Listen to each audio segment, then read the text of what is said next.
ओम नमो भगवते वासुदेवाय। ओम नमो भगवते वासुदेवाय। ओम नमो भगवते वासुदेवाय। नारायणं नमस्कृत्य नरं चैव नरोत्तमं देवीं सरस्वतीं व्यासं ततो जयमुदीरये। नष्टप्रायेषु भद्रेषु नित्यं भागवत सेवया भगवती उत्तमश्लोके भक्तिर्भवति नैष्ठिकी। श्रीमद् भागवतम स्कंद 1 अध्याय 3 समस्त अवतारों के स्रोत कृष्ण। श्लोक संख्या 2।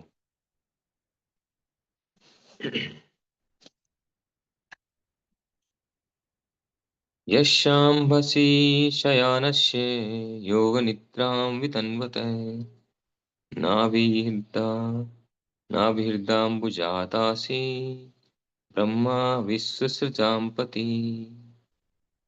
पुरुष के एक अंश ब्रह्मांड के जल के भीतर लेटते हैं।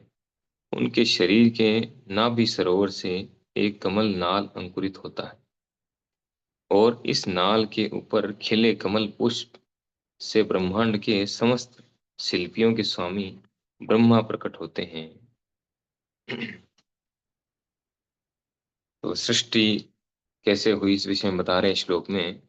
इस सर्वप्रथम जो है भगवान महाविष्णु जो है वो कारण जल में लेटे हुए हैं और जब सृष्टि करनी होती है भगवान को तो भगवान अपना विस्तार करते हैं पुरुष अवतार के रूप में।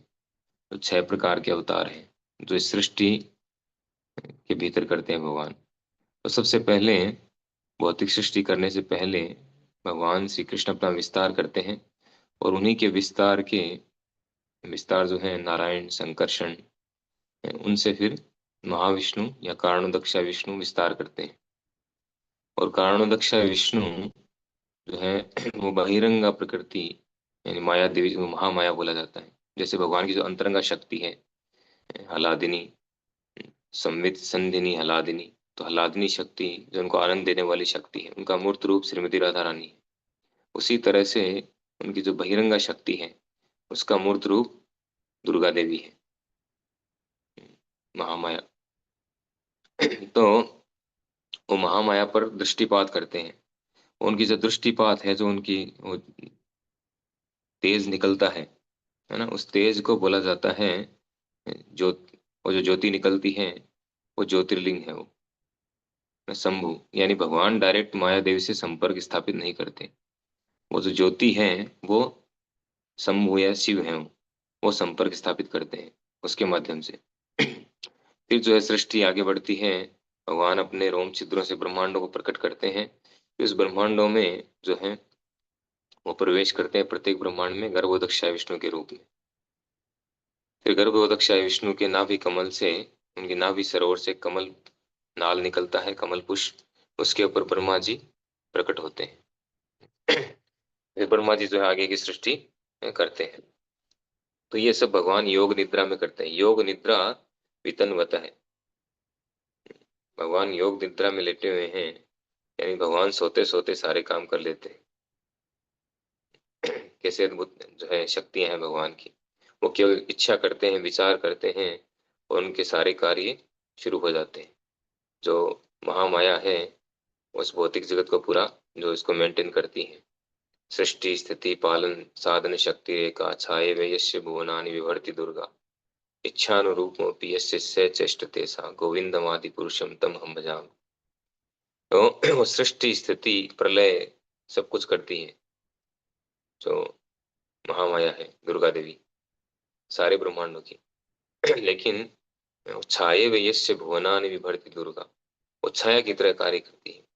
जैसे हम जैसे हिलते हैं तो हमारी छाया वैसे ही हिलती है। हमारी छाया विपरीत नहीं हिल सकती हमारे से। जैसे हम मुंह करेंगे वैसे ही मुंह करेगी। ऐसा नहीं हम मुंह अलग कर तरीके से कर रहे हैं छाया अलग तरीके से मुंह कर रही है। छाया स्वतंत्र नहीं है। तो इसी बात को ब्रह्म संहिता में बताया गया है कि वो जो महामाया है वो स्वतंत्र नहीं है। छाये वे यस्य भुवनानि भरति दुर्गा और इच्छानुरूपमपि यस्य स चेष्टते सा।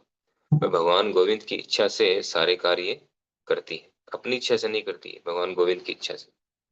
तो इस प्रकार भगवान इस सृष्टि कार्य को आगे बढ़ाते हैं और भगवान इसमें प्रविष्ट होकर के और ब्रह्मा जी को उत्पन्न करते हैं। जो ब्रह्मा जी जो हैं वो जितने भी इस भौतिक ब्रह्मांड में जितने ब्रह्मांड है उनमें सब में एक एक ब्रह्मा है, और हर ब्रह्मांड के जो ब्रह्मा है वो इस ब्रह्मांड के, इनको स्वामी कहा गया, शिल्पियों के स्वामी। जितनी प्रकार की जो कलाकारी है, बुद्धि का कार्य है, वो सारा कार्य ब्रह्मा जी करते हैं। कहा गया ब्रह्मा जी के जो शरीर है ब्रह्मा जी का, वो बुद्धि तत्व से बना हुआ है पूरी तरह से। पृथ्वी जल अग्नि वायु आकाश और मन बुद्धि अहंकार। तो तो हम लोगों का शरीर बना हुआ है पृथ्वी जल अग्नि वायु आकाश से, और हमसे ऊपर जो देवी देवता हैं उनका शरीर बना है, उसमें पृथ्वी और जल नहीं है, अग्नि वायु आकाश तत्व है। लेकिन ब्रह्मा जी जो है उनका पूरा शरीर बना है केवल बुद्धि तत्व से। तो संपूर्ण ब्रह्मांड को, इतने बड़े ब्रह्मांड को चलाना, इतना क्रिएशन करना, योनियां उत्पन्न करना, ये कोई इजी नहीं है, बहुत बुद्धि लगानी पड़ती है इसमें। तो उनका पूरा शरीर बुद्धि तत्व से बना हुआ, दूसरा कोई मटेरियल है ही नहीं उसमें, एकमात्र प्योर इंटेलिजेंस। तो इस तरह से जो ब्रह्मा जी की सृष्टि करते हैं, तो प्रभुपाद जी यहाँ तात्पर्य में पूरा विवरण बता रहे हैं, किस तरह से डिटेलिंग में बताते हैं कि ब्रह्मा जी के द्वारा जब ब्रह्मा जी की सृष्टि हो जाती है ना, कमल नाल से कमल पर प्रकट होते हैं जो ब्रह्मा जी का बर्थ पैलेस है। उसके बाद ब्रह्मा जी समस्त जीवों को उत्पन्न करते हैं, आगे देवी देवताओं को उत्पन्न करते हैं, सृष्टि करते हैं, आगे सृष्टि कार्य। तो कह रहे हैं कि ब्रह्मा की सुगढ़ अभिकल्पना, ब्रह्मांड की सुगढ़ अभिकल्पना तथा संचालन में लगे समस्त देवता रूप शिल्पियों के स्वामी है।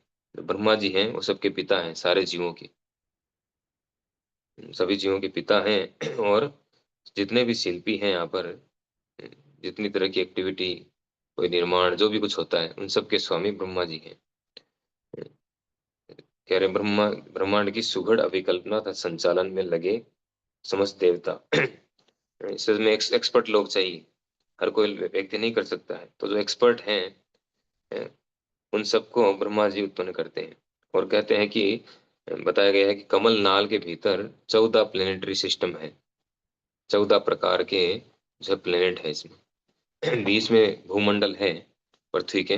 पृथ्वी जो है ये, सॉरी, ब्रह्मांड जो है आधा जल से भरा हुआ है, जिसमें भगवान कारणोदकशाई गर्भोदकशाई विष्णु लेटे हैं। आधा ब्रह्मांड जल से भरा है और गर्भोदकशाई विष्णु इसमें लेटे हुए हैं।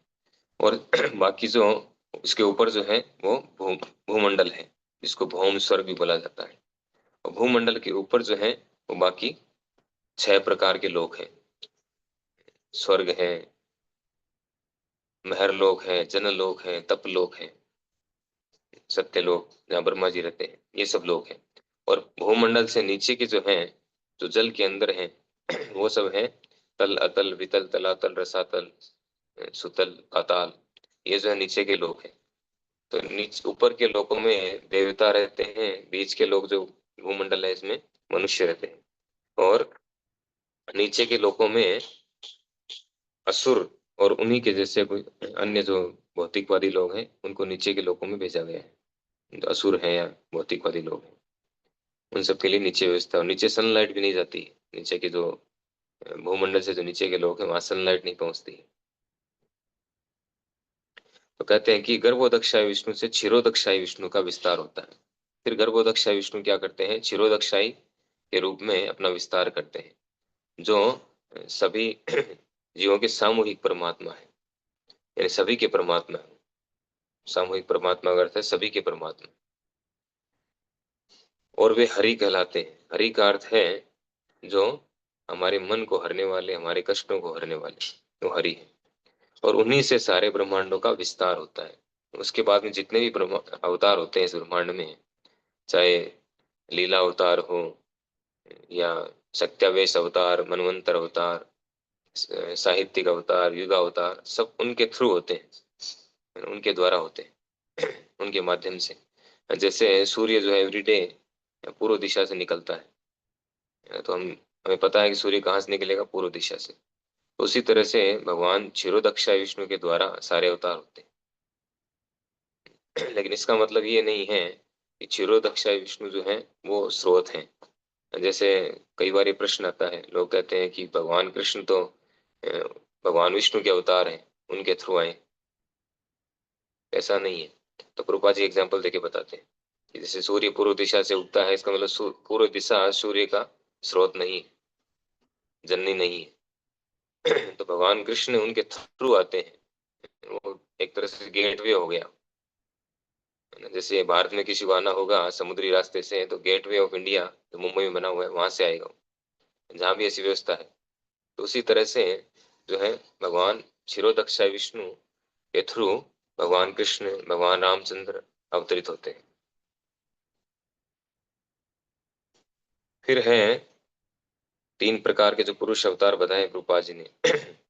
वो कारणोदक्षाय विष्णु, गर्भोदक्षाय विष्णु, क्षीरोदक्षाय विष्णु। और सबसे महत्वपूर्ण बात जो बता रहे हैं कि इन तीनों के विषय में जो ठीक से जानता है, समझता है, वह व्यक्ति, चाहे वह जैव हो या जैव, चाहे किसी भी योनि में क्यों ना हो, वो सारे तापों से मुक्त हो जाता है, जन्म मृत्यु जरा व्याधि से मुक्त होकर के, और भगवान के धाम पहुंचने का अधिकारी बन जाता है इनके विषय में अच्छे से जान लेने पर।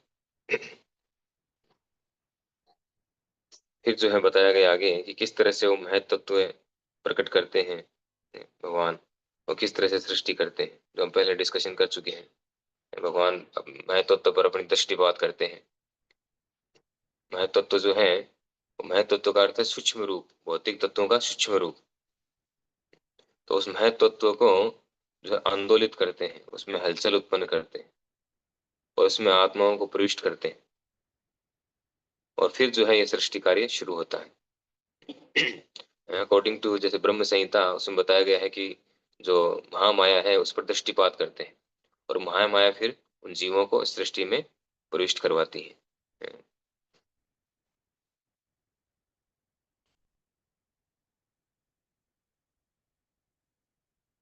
एक एग्जाम्पल दे करके समझाया गया है।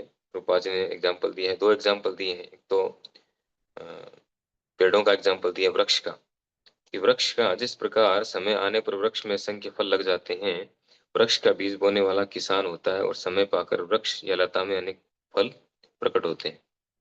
तो जिस तरह से, जैसा कि एग्जाम्पल यहाँ पर है, किसान जो है वो बीज बोता है जमीन में, और समय आने पर वो फलीभूत होता है, फल फल उगते हैं। उसी तरह से भगवान इसमें आत्माओं को प्रविष्ट करवाते हैं बीज रूप में, और फिर वो समय आने पर जो है वो अलग अलग योनियों में विकसित होती है। तो कई बार जैसे ये प्रश्न भी आता है, लोग कहते हैं कि प्रकृति कर रही है या दुर्गा देवी कर रही है ना, ऐसा प्रश्न आता है। जो दुर्गा देवी के विषय में जानते हैं, उनके उपासक हैं, वो कहते हैं कि दुर्गा देवी सब कुछ कर रही है, वही सर्वे सर्वा है। और जो वहां तक नहीं पहुंचे हैं, केवल प्रकृति तक जानते हो, कहते प्रकृति सब कुछ कर रही है, चाहे प्रकृति हो चाहे दुर्गा देवी हो, ये सब ये स्त्री है, प्रकृति यानी स्त्री। तो इस एक एग्जांपल देते हैं रूपा जी बहुत सुंदर यहाँ पर, कि भौतिक प्रकृति में पुरुष के बिना सृजन करने की शक्ति नहीं है। जिस प्रकार की प्रकृति अर्थात स्त्री पुरुष के बिना अर्थात नर से संबंध स्थापित किए बिना शिशु उत्पन्न नहीं कर सकती। पुरुष गर्भाधान करता है और प्रकृति प्रसव करती है। तो ये बहुत स्ट्रॉन्ग एग्जाम्पल दिए हैं रूपा जी ने, कि जिस प्रकार पुरुष के संग के बिना स्त्री संतान उत्पन्न नहीं कर सकती, जब तक उसको बीज प्रदान नहीं किया जाएगा। तो कहने का अर्थ है, स्त्री जो है उसको जब तक पुरुष का संग नहीं मिलेगा, उसी तरह से प्रकृति को जब तक भगवान इसमें दृष्टिपात नहीं करेंगे, हस्तक्षेप नहीं करेंगे, तब तक ये सृष्टि नहीं कर सकती आगे। प्रकृति एक्टिवेट नहीं होगी, वो आगे सृष्टि नहीं कर सकती है कुछ भी, जब तक भगवान इसमें दृष्टिपात नहीं करेंगे, भगवान का हस्तक्षेप नहीं होगा। फिर कह रहे हैं, जिस प्रकार बकरे के गले में लगी मांस थैलियों से दूध की आशा नहीं की जा सकती, और एक अच्छा एग्जाम्पल दिया है, यद्यपि वे स्तन जैसी लगती हैं, उसी प्रकार हमें भौतिक तत्वों से किसी प्रकार की सृजनात्मक शक्ति की आशा नहीं करनी चाहिए। जैसे बकरे के गले में ऐसे लटकते हैं ना, वो स्तन जैसे लगते हैं।